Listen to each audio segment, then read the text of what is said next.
A lot of the big guys have a lot of experience, so between Tommy and Jake Clapper, they got a lot of experience last year. Colin Bothman on the defensive line. So it's really just relying on them to continue.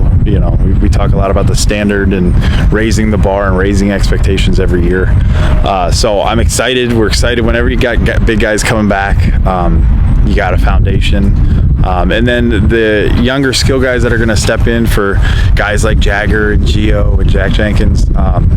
This new group, they're competitive. They fight for everything, and they do what we ask them to do. So, I'm feeling pretty good about where we're at. Early in the season, I had a speech, pressure is privilege. I really see it as a privilege to have that pressure on us. It's exciting, and I think we can really prove ourselves, prove those people right who say we're going to be good, prove those people wrong who say, it might not be the same. Yeah, we have usually 3 goals every year. The first goal is Suburban League champs, and our second goal is usually to go to the playoffs, and the third goal, the highest goal, is ultimately the state championship. Hudson has had a pretty successful football over the last 20 years, and we're just going to keep raising that bar and keep grinding. Yeah, I think the bar is really high, especially for Hudson Explorers. Each year, we keep having good seasons, so it's just going to keep going up and up and up.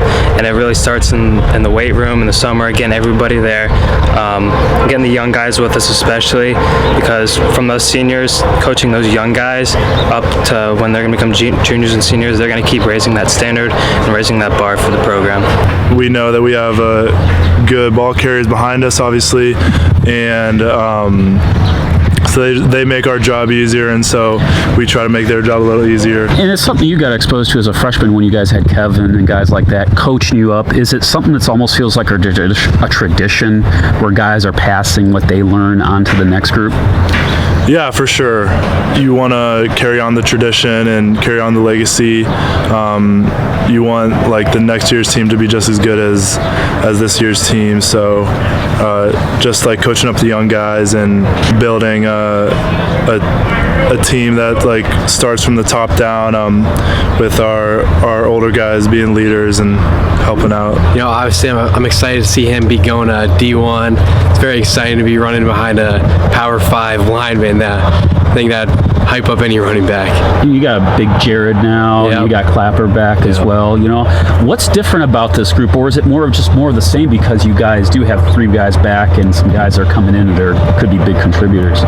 Yeah, I'm excited to see the young guys see what they can do. I think they're really going to be able to perform. They have a great role model in Tommy, and last year they had they had some nice role models too, so they should be able to step right in, just seamless.